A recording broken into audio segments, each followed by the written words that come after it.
The siren's wail is often a prelude to a nightmare, a sound that pierces the mundane and announces the arrival of terror. But what if the terror doesn't wait for the flashing lights? What if it arrives on the breath of a phone call, a desperate plea clawing its way through the static of the night? Most people who hear these stories convince themselves they are mere fiction, exaggerated tales spun from fear and desperation. But the ones who lived them, the ones who spoke their final moments into that cold, metallic receiver, they never experienced silence the same way again. And neither will you, after you've listened to the whispers that bled from these lines. This isn't just about reported crimes.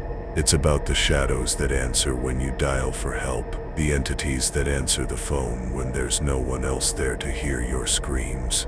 This is the chilling truth about the calls that went unanswered, the pleas that dissolved into terror, and the echoes that remain long after the line has gone dead. The real horror isn't always the monster in the closet.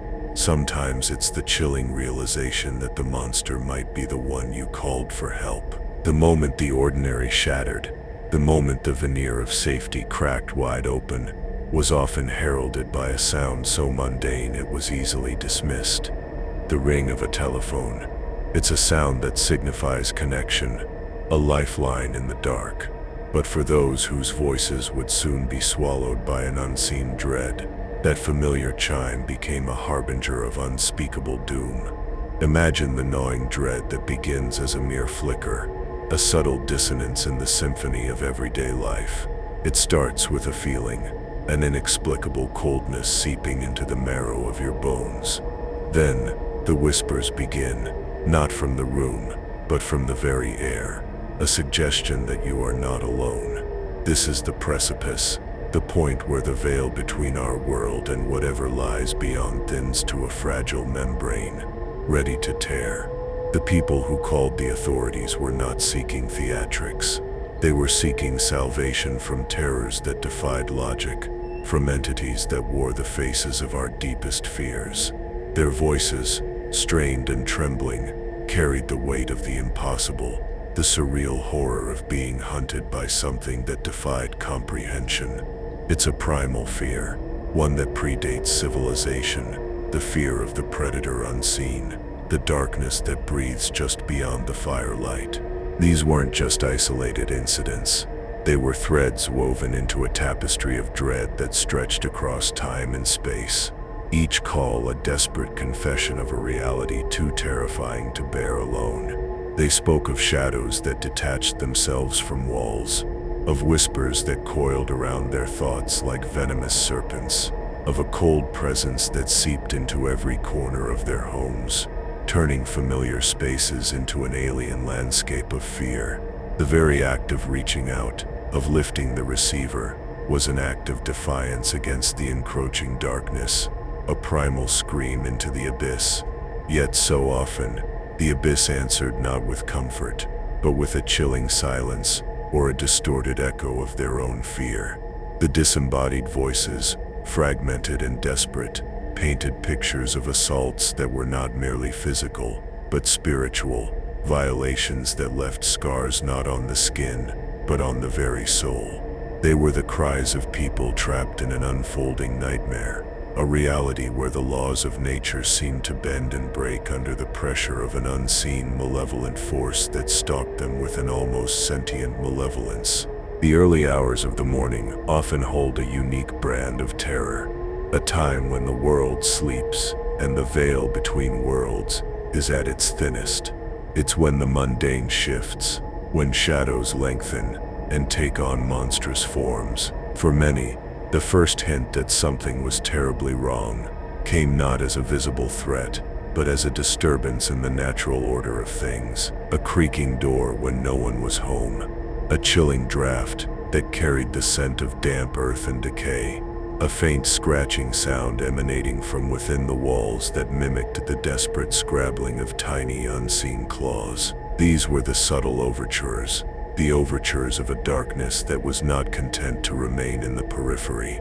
The callers often described a growing sense of being watched, an oppressive gaze that followed them from room to room, an invisible weight pressing down on their chests, making each breath a struggle against an unseen force. It was a psychological siege, a slow, deliberate dismantling of their peace, leaving them exposed and vulnerable to whatever horror lay in wait. Its presence a palpable thing, a chilling aura that promised an end to all they held dear and familiar. One woman, her voice a ragged whisper against the crackle of the line, recounted how her children began speaking of an imaginary friend who lived in the basement. At first she dismissed it, the fanciful imaginings of young minds. But the friend began to exhibit disturbing traits. It whispered secrets to the children, dark pronouncements about the future, and strange, unsettling commands. The children's behavior changed, their laughter replaced by a sullen silence, their eyes vacant, as if looking through her, not at her. She began to notice small, inexplicable objects appearing in their rooms, dried leaves in winter, small, polished stones that felt unnaturally cold to the touch, and faint, intricate symbols drawn in condensation on their bedroom windows. The feeling of being watched intensified, manifesting as cold spots that moved through the house, and the distinct sensation of icy fingers brushing against her skin when she was utterly alone. This growing unease, this creeping dread, was the dark poetry of an entity that was slowly, deliberately, claiming its territory. Then, the phone rang. It was a desperate, frantic call from a man whose home had become a prison. He spoke of a shadow, a moving, amorphous darkness that had begun to seep from the corners of his rooms, growing larger, more defined, each night.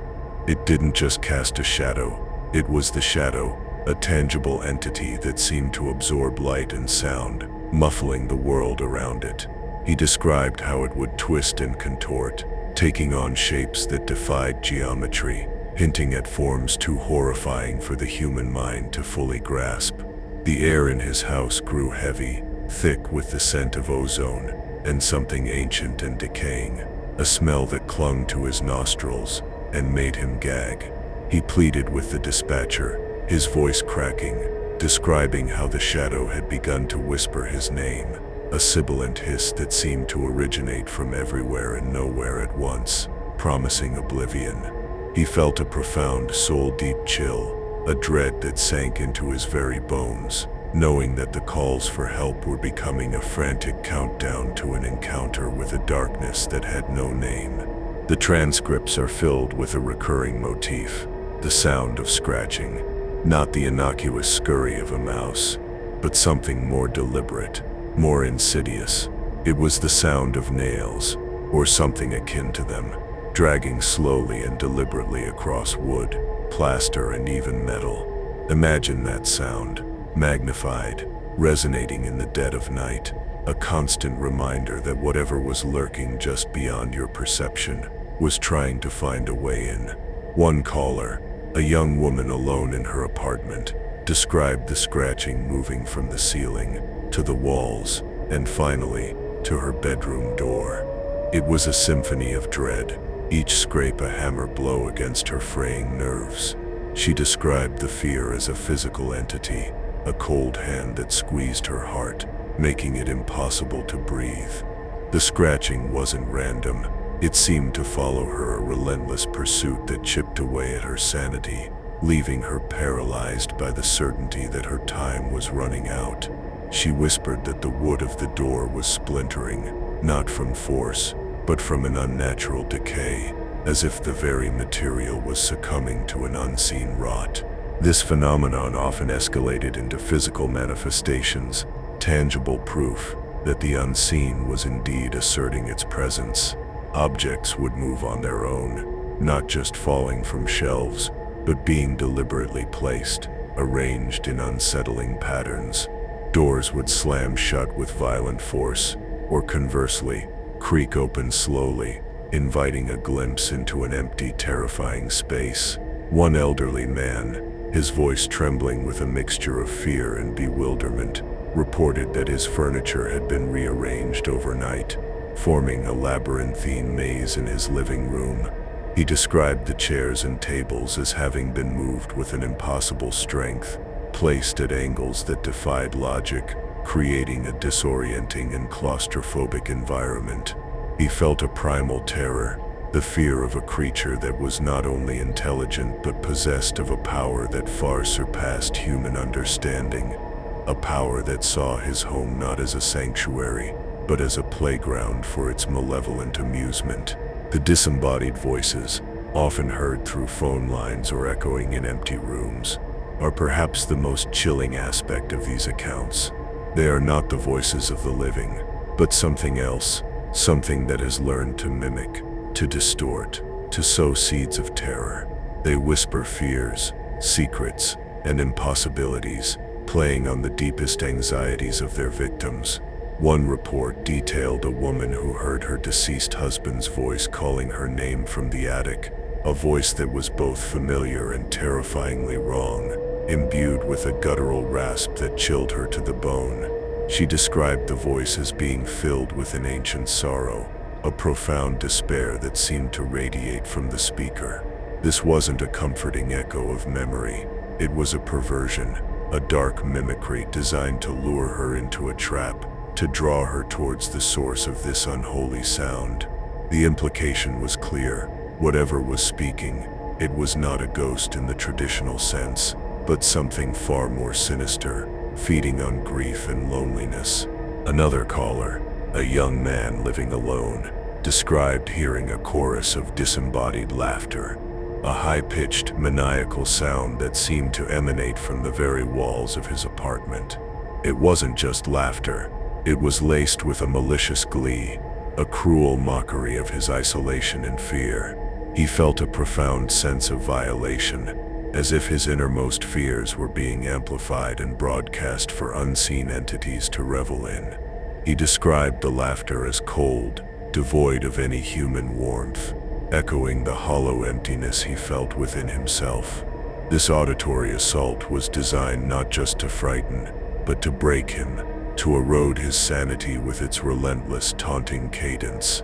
He spoke of feeling as though invisible eyes were watching him, their unseen gaze filled with amusement at his terror, as the disembodied mirth continued its relentless, soul-crushing performance, a soundtrack to his encroaching madness. The primal fear of the unseen predator is deeply ingrained in the human psyche. It is the fear that ignites when the rustling in the bushes is too deliberate, the shadow in the periphery too substantial. These calls often describe a presence that is felt, a weight in the air, a prickling sensation on the skin that signals an imminent threat, even when nothing is visible. One man reported seeing a fleeting, dark shape dart across his peripheral vision, too quick to identify, too solid to be a trick of the light. This spectral movement was accompanied by a drop in temperature so profound that he could see his breath, even indoors. He described the air as growing thick and heavy, as if a physical entity was pushing against him, its presence a suffocating blanket of pure dread.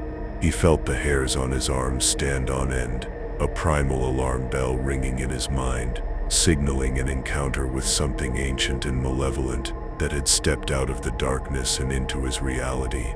The concept of being hunted, of being pursued by an unseen force, taps into our deepest survival instincts. Many of these calls convey a sense of relentless pursuit, of being trapped with no escape. A woman detailed how she felt she was being followed within her own home, the sound of footsteps echoing her own, but always just out of sync, just a beat behind, or sometimes, chillingly, a beat ahead. She described the unsettling sensation of knowing something was right behind her, the cold breath on the back of her neck, yet when she spun around, there was nothing but empty space. This psychological torment, the feeling of being stalked in one's own sanctuary, is a profound violation, a shattering of the illusion of safety. The unseen pursuer played a cruel game, a terrifying dance of proximity and absence, ensuring that the victim was always on the brink of discovery, always anticipating the moment the invisible predator would finally reveal itself.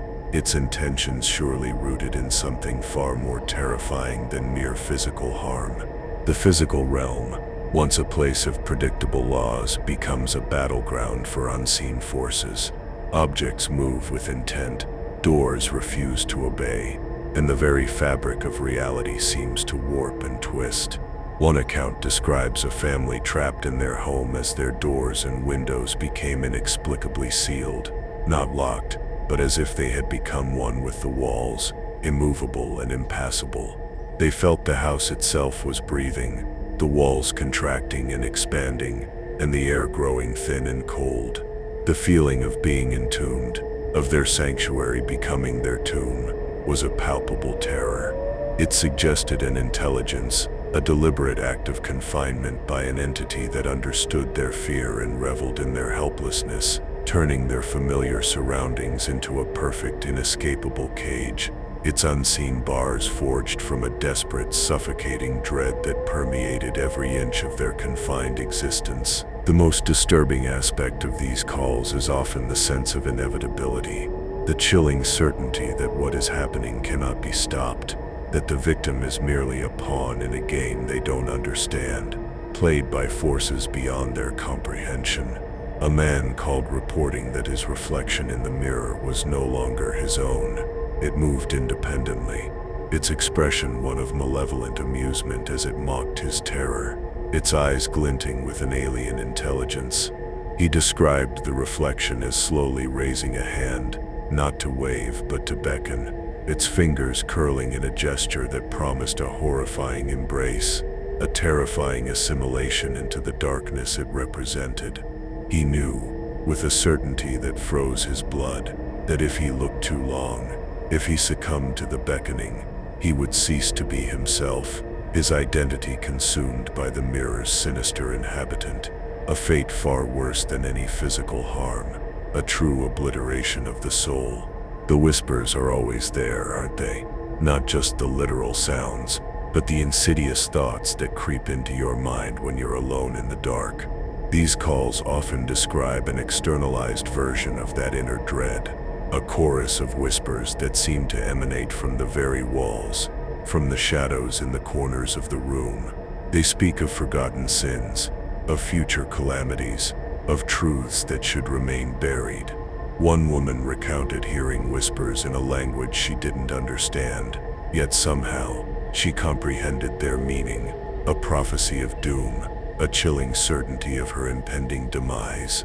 The whispers were not just sounds, they were insidious suggestions, dark promises that wormed their way into her consciousness, eroding her will to resist, reinforcing the idea that her fate was sealed, an inescapable consequence of some cosmic design.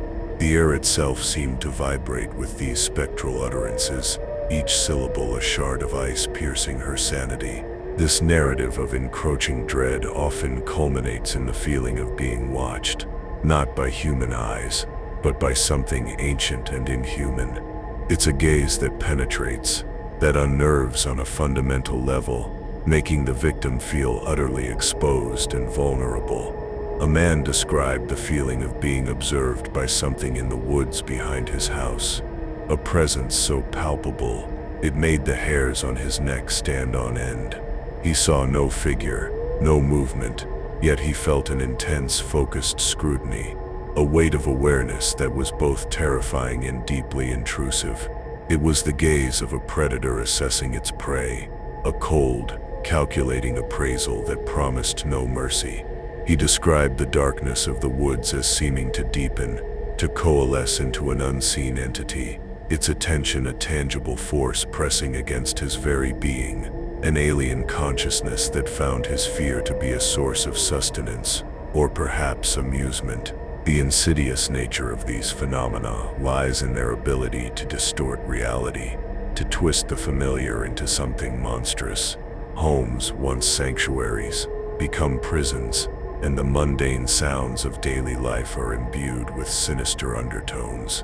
One caller described how the portraits on her walls seemed to watch her, their painted eyes following her movements, their smiles twisting into leers. She felt the silence of her house was no longer peaceful, but expectant, as if the very air was holding its breath, waiting for something terrible to happen. The shadows in the corners of the room seemed to deepen, to writhe with a subtle life of their own, hinting at a presence just beyond the veil of perception. This psychological assault, this deliberate inversion of comfort into dread, is a hallmark of entities that thrive on the disintegration of sanity, feeding on the terror they so meticulously cultivate within their chosen victims, transforming familiar spaces into theaters of the macabre. The calls often paint a picture of desperation, of individuals caught in the grip of forces they cannot understand or combat. Their pleas are not for physical intervention, but for an acknowledgement of their reality, a validation of the horrors they are experiencing. One woman, her voice barely a whisper, described her home as being filled with an oppressive, invisible weight, making it difficult to move, to breathe. She felt as though unseen hands were pressing down on her, crushing her spirit as much as her body. This sensation was not fleeting. It was a constant, suffocating presence that left her drained and terrified, knowing that any attempt to resist would be futile against an adversary that defied all known laws of physics. Her terror was amplified by the sheer helplessness, the crushing realization that she was utterly at the mercy of an unseen tormentor. The lingering presence of something malevolent is a recurring theme.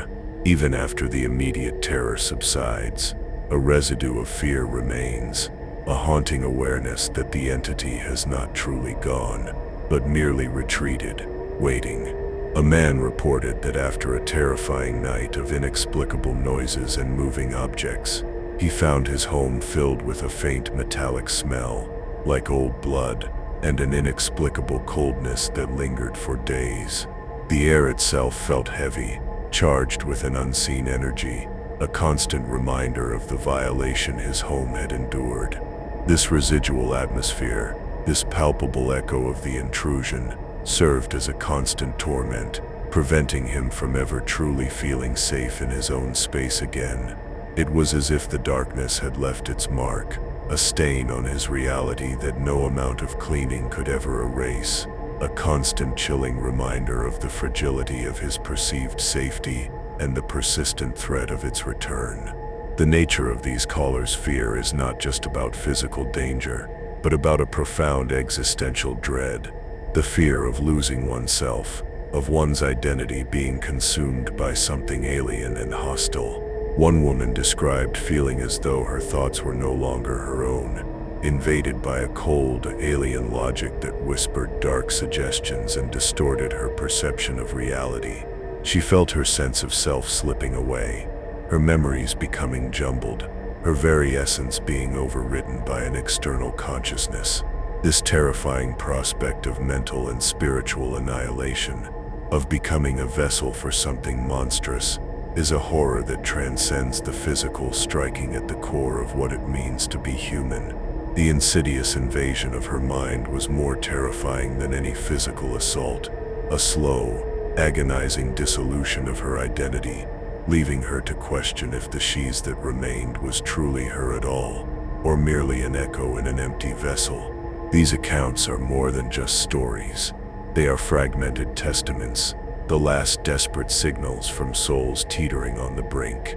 They represent a confrontation with the truly alien, with forces that operate outside our understanding, using fear as their primary weapon. The fear isn't just a reaction, it's the fuel, the very substance that empowers these entities. When you listen to these calls, you are not just hearing about someone else's nightmare. You are glimpsing the thin, brittle surface of our reality, a surface that can crack and splinter at any moment, revealing the abyss that lies beneath. The persistent restlessness that settles in your chest after hearing such tales, the chills that trace icy paths down your spine, are not merely psychological. They are the echoes of fear resonating within you, a recognition of the potential for such darkness to exist, and perhaps to touch us all. The entities described often exhibit an intelligence that is both ancient and alien. They are not simply mindless forces of nature, but possess a cunning that is deeply unsettling, They exploit vulnerabilities, playing on fears and insecurities with a precision that suggests a profound understanding of human psychology. One caller described a presence that seemed to manipulate his environment to create illusions, shifting objects, altering sounds, and even projecting fleeting visual distortions, all designed to sow confusion and terror. He felt he was caught in a psychological maze, expertly crafted by an unseen architect of fear. The meticulous nature of these manipulations, the deliberate escalation from subtle unease to outright terror, pointed to a consciousness that was not only aware of his distress but actively cultivating it, deriving some form of perverse satisfaction from his unraveling sanity, a chilling testament to a predatory intelligence operating on principles utterly foreign to our own. The sheer persistence of these phenomena is what truly elevates them beyond mere momentary frights. These are not fleeting disturbances but ongoing intrusions that can plague individuals for extended periods, eroding their sanity and sense of safety. One woman reported that her apartment had become a nexus of paranormal activity, with repeated occurrences of disembodied voices, moving objects, and oppressive presences, night after night. She described the constant feeling of dread, the anticipation of the next terrifying event, as a living torment. Sleep offered no respite, only a different arena for the horror to unfold. Her life became a cycle of fear and exhaustion, her once familiar surroundings transformed into a landscape of perpetual terror, a testament to the relentless nature of the darkness that had claimed her living space, a slow, insidious erosion of her will to endure. What emerges from these accounts is a disturbing pattern, the uncanny ability of these entities to mimic and distort. They can replicate voices, create illusions, and manipulate perceptions, blurring the lines between reality and nightmare. This mimicry is not benign. It is a tool of deception, a way to lure victims into a false sense of security or to amplify their terror. One caller described hearing the voice of a loved one pleading for help, only to realize it was a distorted echo, a cruel imitation designed to draw him closer to the source of the malevolence. This manipulation of familiar sounds and forms is a deeply psychological assault, preying on our emotional connections and innate trust, turning cherished memories into instruments of fear. The corrupted echoes served as a chilling reminder that nothing in their reality could be trusted, that even the most comforting sounds could be twisted into harbingers of doom, leaving them adrift in a sea of manufactured dread. The calls often conclude not with resolution, but with an abrupt silence, a terrifying void where a desperate plea once existed. This sudden cessation of communication is itself a form of horror, an unanswered question hanging in the air. It implies that the victim's worst fears have been realized, their voice finally silenced by the darkness they so desperately tried to escape.